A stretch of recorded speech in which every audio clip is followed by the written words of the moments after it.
ನಮಸ್ಕಾರ ರಿವ್ಯೂ ಚಾನಲ್ಗೆ ಸ್ವಾಗತ. ನಾನು ಸೌಖ್ಯ ಗಾಂವ್ಕರ್.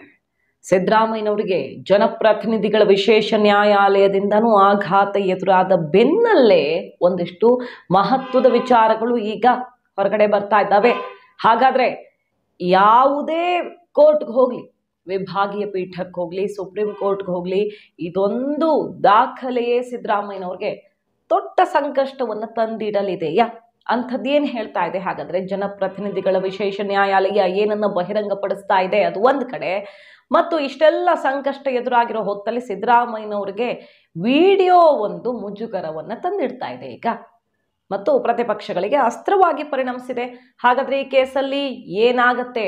ರಾಹುಲ್ ಗಾಂಧಿಯಿಂದ ದಿಢೀರ್ ಕರೆ ಬಂದಿದ್ದು ಏನು ಸೂಚನೆಯನ್ನು ಕೊಟ್ಟಿದ್ದಾರೆ? ಎಲ್ಲ ಅಪ್ಡೇಟ್ಸ್ ನಿಮ್ಮ ಮುಂದೆ ಇಡ್ತಾ ಇದೀವಿ. ಮಿಸ್ ಮಾಡಿದ್ರೆ ನಮ್ಮ ಚಾನಲ್ನ ಸಬ್ಸ್ಕ್ರೈಬ್ ಮಾಡಿ, ನಿಮ್ಮ ಅಭಿಪ್ರಾಯ ಕಮೆಂಟ್ ಮಾಡಿ ತಿಳಿಸಿ. ವೀಕ್ಷಕರೇ, ಸದ್ಯ ಈಗ ಹೈಕೋರ್ಟ್ನ ಆದೇಶದ ಬೆನ್ನಲ್ಲೇ, ಅಂದರೆ ರಾಜ್ಯಪಾಲರ ಅನುಮತಿ ಸರಿ ಇದೆ ಅಂತ ತನಿಖೆಗೆ ಅವಕಾಶ ಮಾಡಿಕೊಟ್ಟು 3 ತಿಂಗಳ ಒಳಗಾಗಿ, ಡಿಸೆಂಬರ್ ಒಳಗಾಗಿ ತೀರ್ಪು ಬರಬೇಕು. ಲೋಕಾಯುಕ್ತ SP-ಗೆ, ಮೈಸೂರು ಲೋಕಾಯುಕ್ತಕ್ಕೆ ಈ ಕೇಸನ್ನು ತಕ್ಷಣಕ್ಕೆ ಕೈಗೆತ್ತಿಕೊಳ್ಳುವಂತೆ ಕೆಳ ನ್ಯಾಯಾಲಯ, ವಿಶೇಷ ನ್ಯಾಯಾಲಯ ಈಗ ಆದೇಶವನ್ನು ಪ್ರಕಟಿಸಿದ್ದು. ಎನಿ ಟೈಮ್ ಇವತ್ತೇ ಅಲ್ಲಿ ಹೋಗಿದ್ದಾರೆ, ಆಲ್ರೆಡಿ ಹೋಗಿದ್ರು, ತಗೊಳ್ತಿಲ್ಲ, ಸರಿಯಾದ ಪ್ರಕ್ರಿಯೆ ಮಾಡ್ತಿಲ್ಲ ಅಂತ ಹೇಳ್ತಿದ್ರು. ಈಗ ಕೋರ್ಟ್ ಆದೇಶವೂ ಬಂದಿರೋದ್ರಿಂದ ತಕ್ಷಣಕ್ಕೆ ಲೋಕಾಯುಕ್ತ SP ದೂರನ್ನ ದಾಖಲಿಸ್ಕೊಳ್ಬೇಕಾಗತ್ತೆ ಮತ್ತು 3 ತಿಂಗಳ ಒಳಗಾಗಿ ಈ ಕೇಸ್ ತನಿಖೆ ಮುಗಿಸಿ ವರದಿಯನ್ನ ಕೊಡಬೇಕಾಗತ್ತೆ. ಈ ಹೊತ್ತಲ್ಲಿ ಇನ್ನಷ್ಟು ವಿಚಾರಗಳು ಈಗ ಕುತೂಹಲಕ್ಕೆ ಕಾರಣ ಆಗಿರೋದು. ಜಮೀನು ಸ್ವಾಧೀನ ಆಗಿ ಪರಿಹಾರ ಕೊಟ್ಟ ಬಳಿಕವೂ ಡಿನೋಟಿಫಿಕೇಶನ್ ಆಗಿದ್ದು ಹೇಗೆ? ಮೂಡ ನಿವೇಶನ ಹಂಚಿಕೆಯಾದ ಬಳಿಕ ಖರೀದಿ, ಬಡಾವಣೆಯಾಗಿ, ಅಭಿವೃದ್ಧಿಯಾಗಿ ನಿವೇಶನಗಳನ್ನು ಯಾರ್ಯಾರೋ ಖರೀದಿನೂ ಮಾಡಾಗಿದೆ. ಅದಾದ ಮೇಲೆ ಅದನ್ನು ಕೃಷಿ ಭೂಮಿ ಅಂತ ಖರೀದಿ, ಎಲ್ಲ ವಿಚಾರಗಳನ್ನು ಕೂಡ ಆದೇಶದಲ್ಲಿ ಜಡ್ಜ್ ಉಲ್ಲೇಖ ಮಾಡಿದ್ದಾರೆ. ಕಾನೂನು ಬಾಹಿರವಾಗಿ ಭೂ ಪರಿವರ್ತನೆ ಮಾಡಿರೋ ಬಗ್ಗೆ ನ್ಯಾಯಾಧೀಶರು ಬರೆಸ್ತಾ ಇದ್ದಾರೆ. ಅಂದರೆ ತೀರ್ಪನ್ನು ಬರೆಸ್ತಾ ಇರೋದು ಏನೇನು ಅಂಶಗಳು ಅನ್ನೋದ್ರ ಮೇಲೆ ಏನು ತೀರ್ಪು ಅನ್ನೋದನ್ನು ನಾವು ಅರ್ಥ ಮಾಡ್ಕೊಳ್ಬಹುದು. ಸೊ CM ಪತ್ರದ ಬಗ್ಗೆ ಇಲ್ಲೂ ಉಲ್ಲೇಖ ಮಾಡಿದ್ದಾರೆ. ಇದೆಲ್ಲ ಎಷ್ಟು ದೊಡ್ಡ ಮಟ್ಟದಲ್ಲಿ ಸಂಕಷ್ಟ ಆಗಿದೆ ಅಂದರೆ, CM ಮೂಡಾಗೆ ಪತ್ರ ಬರೆದಿದ್ರ, ಅವರ ಪತ್ನಿ ಪತ್ರ ಬರೆದಿದ್ರ, ಅದ್ರ ಬಗ್ಗೆ ಎಲ್ಲ ಜಟಾಪಟಿ ಆಯ್ತಲ್ಲ.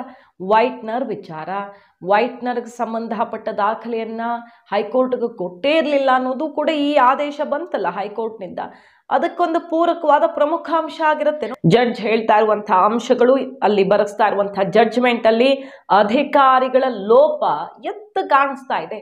ಪ್ರತಿಯೊಂದು ಹಂತದಲ್ಲೂ ಕೂಡ ಎಲ್ಲ ಪೇಪರ್ ಮೇಲೆ ಕ್ರಿಯೇಟ್ ಮಾಡಿರೋದು, ಇದು ಯಾವುದು ವಾಸ್ತವದಲ್ಲಿ ನಡೆದಿರೋದೇ ಅಲ್ಲ. ಖರೀದಿ, ಬಾಮೈದ ಖರೀದಿಸೋದಂತೆ, ಅರಿಶಿನ ಕುಂಕುಮ ಕೊಡೋದಂತೆ, ಆ ಕಾಲದಲ್ಲಿ ಅಲ್ಲಿ ಡಿನೋಟಿಫಿಕೇಶನ್ ಆಗಿದ್ದಂತೆ ಅದೇ ಭೂಮಿಯನ್ನ ಇವರು ಖರೀದಿ ಮಾಡೋದಂತೆ, ಇದು ಯಾವುದು ಅಸಲಿಗೆ ಆಗೇ ಇಲ್ಲ. ಅಸಲಿಗೆ ಆಗಿದ್ರೂ ಅದಕ್ಕೆ ನಿಯಮದ ಪ್ರಕಾರ ಇವ್ರಿಗೆ ಬದಲಿ ನಿವೇಶನ ಸಿಕ್ಕಿಲ್ಲ ಅನ್ನೋದು ಒಂದು ಆರೋಪ. ಆದರೆ ಇದೆಲ್ಲ ನಡೆದೇ ಇಲ್ಲ, ಪೇಪರ್ ಮೇಲೆ ಕ್ರಿಯೇಟೆಡ್ ಅನ್ನೋ ಆರೋಪ ಅಲ್ವಾ. ಸೊ ಅಷ್ಟು ಲೋಪಗಳು ಕಾಣಿಸ್ತಿದ್ದಾವೆ ಅಧಿಕಾರಿಗಳಿಂದ ಅಂತ ಉಲ್ಲೇಖ ಮಾಡಿದ್ದಾರೆ ಜಡ್ಜ್. 2004ರಲ್ಲಿ ಉಪಮುಖ್ಯಮಂತ್ರಿ ಆಗಿದ್ರು, 2014ರಲ್ಲಿ ಮುಖ್ಯಮಂತ್ರಿ ಆಗಿದ್ರು. ಸೊ ಆ ಟೈಮಲ್ಲಿ CM ಸಿದ್ದರಾಮಯ್ಯನವರು ಒಂದೊಂದು ಹುದ್ದೆಯಲ್ಲಿದ್ದ ಟೈಮಲ್ಲೇ ಈ ಸಂಬಂಧಪಟ್ಟಂತ ಬೆಳವಣಿಗೆಗಳಾಗಿರೋದು. ಮತ್ತು ದೇವರಾಜು ಅವರ ಹೆಸರಲ್ಲಿ ಡಿನೋಟಿಫಿಕೇಶನ್, ಯಾರು ಜಮೀನಿನ ಮಾಲೀಕರೇ ಅಲ್ಲವೋ ಅವರ ಹೆಸರಲ್ಲಿ ಡಿನೋಟಿಫಿಕೇಶನ್, ಅಕ್ರಮ ಡಿನೋಟಿಫಿಕೇಶನ್ ಆಗಿದೆ ಅಂತ ಹೇಳ್ತಿದ್ದಾರೆ. ಪರಿಹಾರ ನಿಗದಿ ಆದ ಮೇಲೂ ಹೆಂಗಾಗತ್ತೆ ಡಿನೋಟಿಫಿಕೇಶನ್ ಅಂತ. ಸೊ ಪ್ರತಿಯೊಂದು ವಿಚಾರಗಳನ್ನು ಕೂಡ ಇಲ್ಲಿ ಏನೇನು ಲೋಪ ಇದೆ ಅನ್ನೋದನ್ನು ಅತ್ಯಂತ ವಿವರವಾಗಿ ಬರೆಸಿದ್ದಾರೆ. ಸೊ ಸಿದ್ದರಾಮಯ್ಯನವ್ರಿಗೆ ವಿಶೇಷ ನ್ಯಾಯಾಲಯದಲ್ಲಿಯೂ ಸಂಕಷ್ಟ ಎದುರಾಗಿದೆ. ಹೈಕೋರ್ಟ್ ಆದೇಶ ಕೊಡ್ತು, ರಾಜ್ಯಪಾಲರ ಅನುಮತಿ ಸರಿ ಇಲ್ಲ ಅಂತ ಪ್ರಶ್ನೆ ಮಾಡಿ ರಿಟ್ ಅರ್ಜಿ ಹಾಕಿದ್ದನ್ನು ವಜಾ ಮಾಡಿದ್ದಾಯ್ತು. ಕೆಳ ನ್ಯಾಯಾಲಯದಿಂದನೂ ಕೂಡ ಅತ್ಯಂತ ಮಹತ್ವದ ಆದೇಶ ಹೊರಬೀಳಲಿಕ್ಕಿದೆ. ಅಲ್ಲಿಗೆ ಸಿದ್ದರಾಮಯ್ಯನವ್ರಿಗೆ ಕಾನೂನಾತ್ಮಕವಾಗಿ ಒಂದೊಂದೇ ಕುಣಿಕೆ ಸುತ್ತಿಕೊಳ್ತಾ ಇರೋದು, ಬಿಗಿ ಆಗ್ತಿರೋದು ಮೂಡ ಕೇಸ್ನಲ್ಲಿ. ಈ ದಾಖಲೆಗಳೇ ಯಾರು ಮಾಲೀಕರೇ ಅಲ್ಲವೋ, ಯಾರ ಹೆಸರಲ್ಲಿ, ಯಾರ ವಂಶವೃಕ್ಷದಲ್ಲಿ ಎಷ್ಟು ಜನ ಇದ್ದಾರೆ, 24 ಜನ ಏನೋ ಇದ್ದಾರಂತೆ, ಅವರ ಸಹಿಗಳು ಇಲ್ಲ. ಒಬ್ಬ ವ್ಯಕ್ತಿ ಸಹಿ ಮಾಡಿ ಹಸ್ತಾಂತರ ಮಾಡೋಕೆ ಸಾಧ್ಯವಾ ಅನ್ನೋದು ಒಂದು ಪ್ರಶ್ನೆಯನ್ನೇ ಎತ್ತಲಾಗಿತ್ತು. ಮತ್ತು ಆ ಡಾಕ್ಯುಮೆಂಟ್ಸಲ್ಲಿ ಸರಿಯಾದ ಸಹಿಯೂ ಇಲ್ಲ. ಇಂಥದ್ದೆಲ್ಲ ಲೋಪದೋಷಗಳು, ಯಾವ ದಾರಿಯಲ್ಲಿ ಹಸ್ತಾಂತರಿಸೋದಕ್ಕೆ ಸಾಧ್ಯವೇ ಇಲ್ವೋ ಅಂಥ ದಾರಿಯಲ್ಲಿ ಖರೀದಿ ಅಂತ ಹೇಗೆ ತೋರಿಸ್ತೀರಿ? ಈ ರೀತಿನೂ ಒಂದು ಜಮೀನನ್ನು ಖರೀದಿ ಮಾಡೋಕೆ ಸಾಧ್ಯವಾ ಅನ್ನೋದ್ರಿಂದ ಹಿಡಿದು ಇಲ್ಲಿ ಡಿನೋಟಿಫಿಕೇಶನ್ ಎಲ್ಲ ಹಂತದಲ್ಲೂ ಅಕ್ರಮ ಆಗಿದೆ ಅನ್ನುವಂಥ ವಾದವನ್ನು ಮಾಡಲಾಗಿತ್ತು. ಈ ದಾಖಲೆಗಳೇ ಹೈಕೋರ್ಟ್ ವಿಭಾಗೀಯ ಪೀಠಕ್ಕೆ ಹೋಗಲಿ ಅಥವಾ ಸುಪ್ರೀಂ ಕೋರ್ಟ್ಗೆ ಹೋಗಲಿ ರಾಜ್ಯಪಾಲರು ಅನುಮತಿ ಕೊಟ್ಟಿದ್ದೇ ತಪ್ಪು ಅನ್ನೋ ವಾದಕ್ಕೆ ಬಲ ಕೊಡಲಿಕ್ಕಿಲ್ಲ. ಇಷ್ಟು ಲೋಪಗಳಿದ್ದಾಗ ಯಾಕೆ ರಾಜ್ಯಪಾಲರು ಅವಕಾಶ ಮಾಡಿಕೊಡಬಾರದು ಅನ್ನುವ ಆಧಾರ ನಮಗಿದೆ ಅಂತ ದೂರುದಾರರು ಹೇಳ್ತಿರೋದು. ಯಾವ ಕೋರ್ಟ್ಗೆ ಹೋದ್ರು ಇಷ್ಟು ದಾಖಲೆಗಳು ಸಾಕು ನಮಗೆ.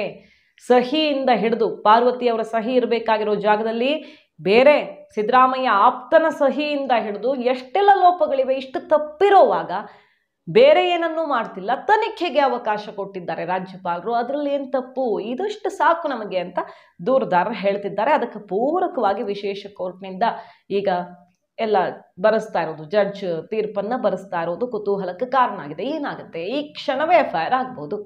ಆದರೆ ಲೋಕಾಯುಕ್ತ SP ನೇ ಚೇಂಜ್ ಮಾಡಿಬಿಟ್ಟಿದ್ದಾರೆ ದಿಢೀರಂತ. ಆಗಲೇ ಒಬ್ಬರಿದ್ರು ದೂರು ಕೊಡೋಕೆ ಬಂದಾಗ ಈಗ ಒಬ್ರು ಕೂತಿದ್ದಾರೆ.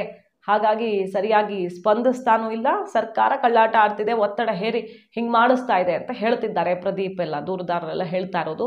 ಬಟ್ ತಕ್ಷಣಕ್ಕೆ FIR ಆಗಬೇಕು, ಕ್ರಮ ತಗೊಳ್ಬೇಕು ಅಂತ ಮತ್ತೆ ಇವರು ಕೋರ್ಟ್ಗೆ ಅರ್ಜಿ ಹಾಕ್ಕೊಳ್ಬೋದು. ಹೈಕೋರ್ಟ್ನ ಆದೇಶವನ್ನು ಕೂಡ ಸರಿಯಾಗಿ ಪಾಲಿಸ್ತಾ ಇಲ್ಲ ಅನ್ನೋ ರೀತಿಯಲ್ಲಿ ಒಂದು ಅರ್ಜಿಯನ್ನು ಹಾಕ್ಕೊಳ್ಬಹುದು, ಅಥವಾ CBIಗೆ ಕೊಡಿ ಅಂತ ಹೈಕೋರ್ಟ್ಗೆ ಅರ್ಜಿ ಹಾಕ್ಕೊಳ್ಬಹುದು. ಅಷ್ಟರ ಒಳಗಡೆನೆ ಕೆಳ ನ್ಯಾಯಾಲಯದ ಆದೇಶ ಮತ್ತು ಹೈಕೋರ್ಟ್ ಏಕಸದಸ್ಯ ಪೀಠದ ಆದೇಶಕ್ಕೆ ತಡೆ ಕೊಡಬೇಕು ಅಂತ ಈಗ ವಿಭಾಗೀಯ ಪೀಠಕ್ಕೆ ಮೂವ್ ಆಗೋದಕ್ಕೆ ಅಥವಾ ಸುಪ್ರೀಂ ಕೋರ್ಟ್ಗೆ ಮೂವ್ ಆಗೋದಕ್ಕೆ ಎರಡನ್ನೂ ಮಾಡೋ ಅವಕಾಶವೂ ಇದೆಯಂತೆ. ಸಿದ್ದರಾಮಯ್ಯನವರ ಲೀಗಲ್ ಟೀಮ್ ರೆಡಿ ಆಗ್ತಿದೆ. ಅಭಿಷೇಕ್ ಮನು ಸಿಂಘ್ವಿ ಅವರು ಮಹತ್ವದ ಸಲಹೆಗಳನ್ನು ಕೊಟ್ಟಿದ್ದಾರೆ. ಸೊ ಕೈಪಾಳ್ಯದಲ್ಲಿ ಇದೆಲ್ಲದರ ಬಗ್ಗೆ ಕುತೂಹಲ.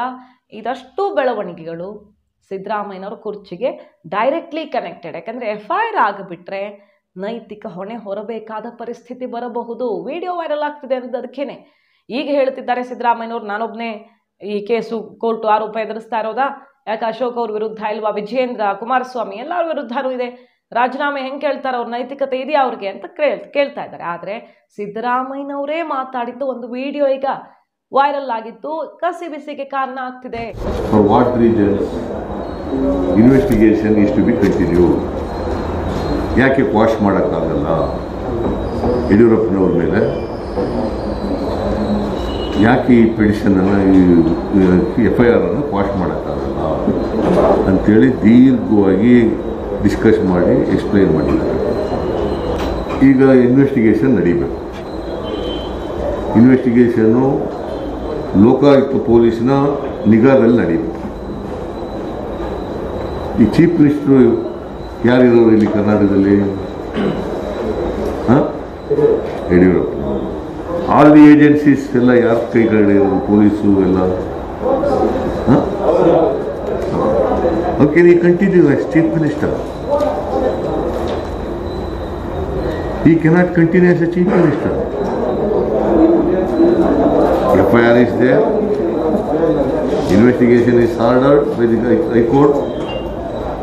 And it is to be investigated. ಅವತ್ತು ಯಡಿಯೂರಪ್ಪನವ್ರಿಗೆ ಇಂಥದ್ದೇ ಸ್ಥಿತಿ ಬಂದಾಗ ರಾಜೀನಾಮೆಗೆ ಒತ್ತಾಯಿಸಿದ್ದ ಸಿದ್ದರಾಮಯ್ಯನವರೇ, ನೀವು ಹೇಗೆ ಯಾವ ಮುಖ ಇಟ್ಕೊಂಡು ಕೂತಿದ್ದೀರಿ ಅಂತ ಈಗ BJP JDS ಮುಗಿಬೀಳ್ತಾ ಇರೋದು, ಹೋರಾಟ ಮುಗಿಲು ಮುಟ್ಟಿದೆ. ಮನೆ ಮುತ್ತಿಗೆ ಹಾಕೋದು, ರಾಜ್ಯವ್ಯಾಪಿ ತೀವ್ರ ಸ್ವರೂಪದ ಹೋರಾಟಕ್ಕೆ ರಾಜೀನಾಮೆ ಕೊಡಲೇಬೇಕು ಅಂತ BJP ಈಗ ಆಕ್ರೋಶವನ್ನು ವ್ಯಕ್ತಪಡಿಸ್ತಾ ಇರೋದು. ಹೋರಾಟ ತೀವ್ರ ಸ್ವರೂಪದಲ್ಲಿ ನಡೀತಾ ಇದೆ, ಇನ್ನೂ ಜೋರು ಮಾಡೋದಕ್ಕೆ ಪ್ಲಾನ್ ಆಗಿದೆ. ಹಾಗಾಗಿ ಸಿದ್ದರಾಮಯ್ಯನವ್ರಿಗೆ ಸಂಕಷ್ಟ ಎದುರಾಗಲಿದೆಯಾ? ರಾಹುಲ್ ಗಾಂಧಿ ಅವರ ಕಾಲ್ ಬಂದಿದೆ, ಹೆದರಬೇಡಿ ನಾವಿದ್ದೀವಿ, ಕಾನೂನು ಹೋರಾಟ ಏನೇನು ಮಾಡೋಣ ಅನ್ನೋದ್ರ ಬಗ್ಗೆ ಮಾತಾಡಿದಾರಂತೆ. ಈಗ ಕೇರಳಕ್ಕೆ ಹಾರಲಿದ್ದಾರೆ ಸಿದ್ದರಾಮಯ್ಯನವರು ಒಂದು ಕಾರ್ಯನಿಮಿತ್ತ. ಅದರಲ್ಲಿ ವೇಣುಗೋಪಾಲ್ ಅವ್ರನ್ನ ಭೇಟಿ ಮಾಡೋದು ಕೂಡ ಇದರ ಹಿಂದಿರುವ ಮತ್ತೊಂದು ಪ್ರಮುಖ ಕಾರಣ ಆಗಿದೆ. ಸೊ ಕೈಪಾಳ್ಯದಲ್ಲಿ ಚಟುವಟಿಕೆಗಳು ಜೋರಾಗಿ ನಡೀತಿವೆ. ಎಲೆಕ್ಷನ್ ಇರೋದ್ರಿಂದ ಮಹಾರಾಷ್ಟ್ರ ಪಕ್ಕದಲ್ಲೇ ಇರುವ ಮಹಾರಾಷ್ಟ್ರ ಅತ್ಯಂತ ದೊಡ್ಡ ನಿರೀಕ್ಷೆಯನ್ನ ಇಟ್ಕೊಂಡಿದೆ. ಕಾಂಗ್ರೆಸ್ ಮಹಾರಾಷ್ಟ್ರ ಗೆಲ್ಲಬೇಕು ನಮ್ಮ ಕೂಟ ಅಂತ, NDA ಕೂಟ ಗೆಲ್ಲೇಬೇಕು ಅಂತ. ಆ ಮಹಾರಾಷ್ಟ್ರದ ಚುನಾವಣೆ ಮೇಲೆ ಎಫೆಕ್ಟ್ ಆಗುತ್ತಾ? ಇಂಥದ್ದೆಲ್ಲ ಟೆನ್ಷನ್ ಈಗ ಸಿದ್ದರಾಮಯ್ಯನವ್ರಿಗೆ ನೈತಿಕ ಹೊಣೆ ಹೊರುವಂತಹ ಸಮಯವನ್ನ, ಆ ಸಂದರ್ಭವನ್ನ ಸೃಷ್ಟಿಸುತ್ತಾ ಕಾದ್ ನೋಡಬೇಕು. ಸದ್ಯಕ್ಕಂತೂ ರಾಜೀನಾಮೆ ಮಾತೇ ಇಲ್ಲ, ಹೋರಾಡ್ತೀನಿ ಅಂತಿದ್ದಾರೆ. ಮಾಹಿತಿ ನಿಮ್ಗೆ ಇಷ್ಟ ಆಗಿದ್ರೆ ಮಿಸ್ ಮಾಡಿದ್ರೆ ನಮ್ಮ ಚಾನಲ್ನ ಸಬ್ಸ್ಕ್ರೈಬ್ ಮಾಡಿ, ನಿಮ್ಮ ಅಭಿಪ್ರಾಯ ಕಮೆಂಟ್ ಮಾಡಿ ತಿಳಿಸಿ. Thank you.